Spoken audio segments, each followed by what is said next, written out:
All right, guys. Thanks so much for attending. This actually might be the biggest webinar that I've delivered at 88 people right at the moment, and 290 actually signed up. Excited to be here today. As Billy said, I am in the Philadelphia area, long-term experience with marketing, web design, and graphic design, and e-commerce. And so that's what we're going to talk about today: the secrets to selling online revealed and the 4 essential steps to maximize online sales. So you can, next slide, please.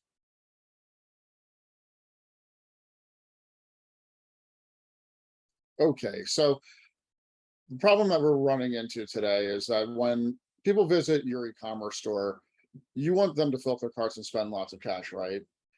But what if they don't? Your consumers lead very active lives. They're hunting for information online, but sometimes they don't act right away, or at least in the way that you really kind of want them to. So you can't always snag a customer on the first visit. You can, however, bring them into what we're going to call an e-commerce sales conversion funnel. Um, you're going to start the process of converting them from leads into customers. So what is a conversion funnel, how to optimize it, and so on. The conversion funnel is basically, in e-commerce, illustrates the route your customer takes from first becoming aware of your brand to making a purchase. It doesn't always happen at once. It's not like, hey, they found you in search, they found your product, they bought your product. It'd be nice if it did, but like any human relationships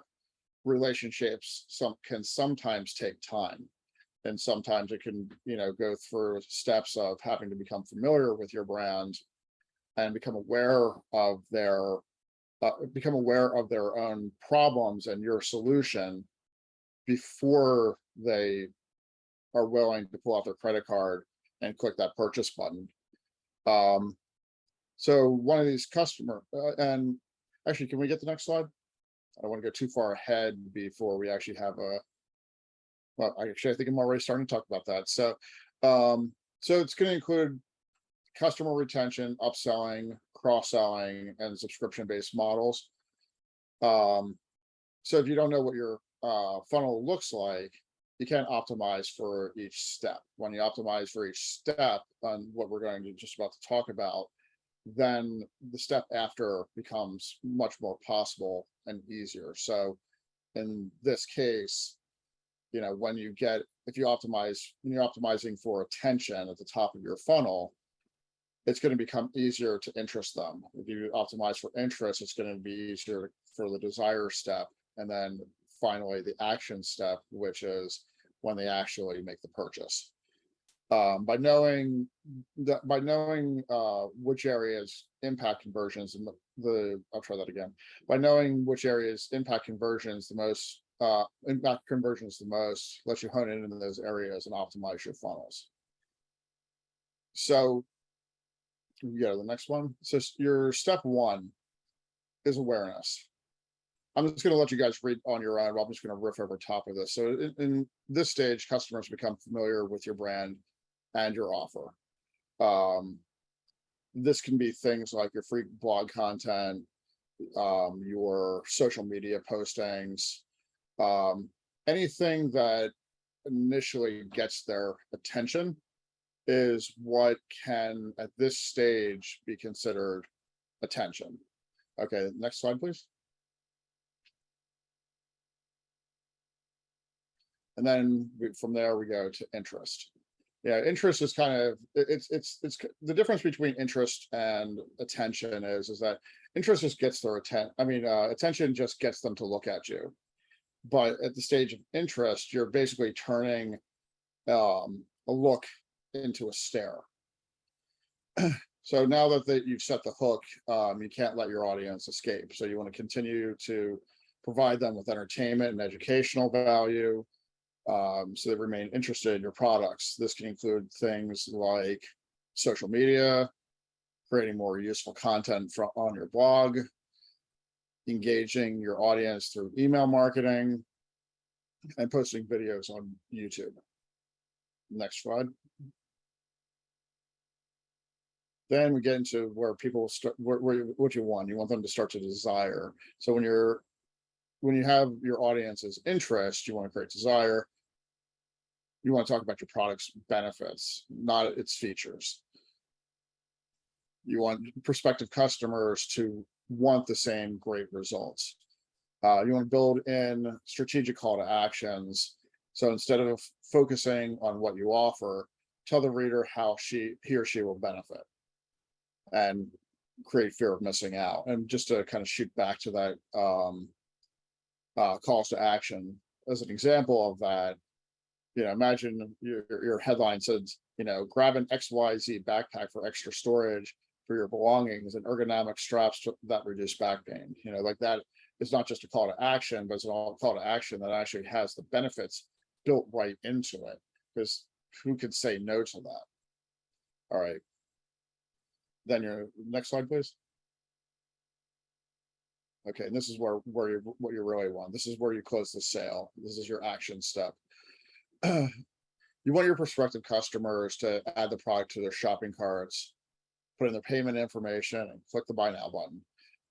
You want to examine your checkout process from beginning to end, and find out, like, what are your sticking points? What might cause someone to abandon his or her shopping cart? It might be unnecessary form fields, surprise shipping charges, a lack of alternative payment methods. You might want to test different checkout pages to see which elements should go and which might need to be added. And tell the truth, one thing that I've also seen that has been pretty successful is putting reviews, adding customer review, depending on what you're selling. If you're an e-commerce brand and you have 3,000 products, this might be a little bit trickier. But if you're selling online via like an online funnel, and you're selling a coaching package, it might be good to have things that add to that conversion at that stage, like money back guarantees, other trust icons, meaning like other companies you've worked with and their logos, reviews, and so on. All right, so next slide, please.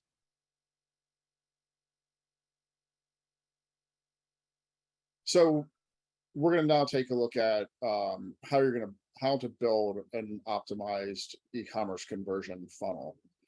So basically, there are 3 steps that you can take to build an e-commerce conversion funnel that help you identify what your customers want and need. Next slide.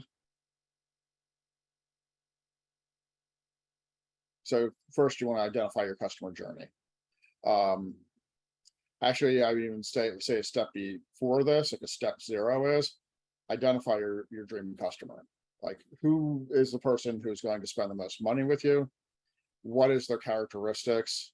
And I'm not talking characteristics like what are their hobbies, unless that's important to your brand. Like if you have a running shoe company, obviously, you want to, it would be good if their hobby was running. But I'm talking more like what affects their buying decision, what would cause them to want to buy from you, what are the typical objections. So you have a little bit of step 0 that then comes into identifying the customer journey. So you want to look at like your Google Analytics to map out your customer journey for using reports like user flow. You want to figure out what people do when they arrive on each page of your website. Do your visitors behave differently when they first touch on your homepage than they do if they find one of your product pages? A lot of times you'll find people will spend a lot of time on your homepage and they'll spend 10 seconds or 5 seconds on just about any other page if you don't optimize right. You want to check what referring domains are bringing in the most traffic. So, okay, so let's say you have Facebook, like you're posting on Facebook and you're posting your links there, and you're getting a lot of traction on Facebook and people are buying from you from that area. You want that information, obviously, because then you can start to optimize for Facebook, making sure you're posting enough, making sure you're posting things that people respond to just make that a stronger source of traffic. And then how many touch points does it take the average consumer before they make before purchasing something? So you want to know, like, how many, how many views of ads, how many times do they visit your website? How many times are they clicking through your content before they make that purchase? That's just something that you really want to know. So you're going to be getting pretty familiar with your Google Analytics. All right, next slide, please. Okay, so this is where the earlier part really comes in. You want to map out your stages.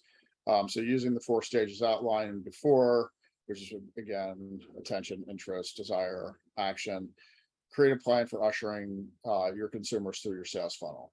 You want to list the different types of content you want to serve up at each stage, for instance, and the pages on your site you want to test. So make sure, it's like, and what most people, a lot of times when people think of like content marketing, they're thinking of content at the top. They're thinking attention. If I'm going to write something in my blog that will get people's attention, and that will funnel people through the rest of your sales process. But you can make content for the desire stage. You can make content for the interest stage. It just depends on what they're going through. And even the action stage and even post-action stage, because after somebody buys something, you want to make sure that they use it, because you want to make sure they become a satisfied customer, because if they don't use it, you might turn around and find yourself getting a little bit of churn or refunds or help and support desk type stuff. All right, so step 3 then. When you have a lead. So you want to, so for most e-commerce businesses, a visitor becomes a lead when he or she hands over contact information, which is usually their email address. If that's the point when a visitor becomes an e-commerce lead, you need a lead nurturing strategy. So decide how you'll help your consumers transition from awareness to interest to desire to action. So which is our middle step here. Your email subscribers should receive content designed for all 4 stages, so you cater to your entire target audience. So you're going to need some way, if it hasn't become obvious, you're going to need some way of creating an email list and segmenting an email list. There are different programs out there, obviously, where if somebody subscribes to something, it'll put them on this list. If they download this other thing on your website, it will also put them on this list over here, besides also having a broad bucket for your overall email newsletter. Having a system that you can do that is really super important. Let me just check my notes here. Yeah, and so next slide, please. So that's really, and before we get to the question, it's just one last statement just to kind of wrap all that up. I know it was kind of quick. I'm from the Northeast. We tend to talk quick. Billy probably gets that. We're really like, fast right now. So I usually I'm not able to give presentations that are 45 minutes long. They usually tend to be 15 minutes. So an e-commerce conversion funnel can seem complicated, but if you're armed with the right data, you can improve your user experience and generate more sales. So to recap, there are 4 stages of the conversion funnel. There's awareness, interest, desire, and action. You want to optimize your content and pages for each stage. When you build your e-commerce conversion funnel, follow 3 simple steps, which is identify your customer journey, map out your stages, and know when you have a lead. And at this point, I will turn it over to Bill.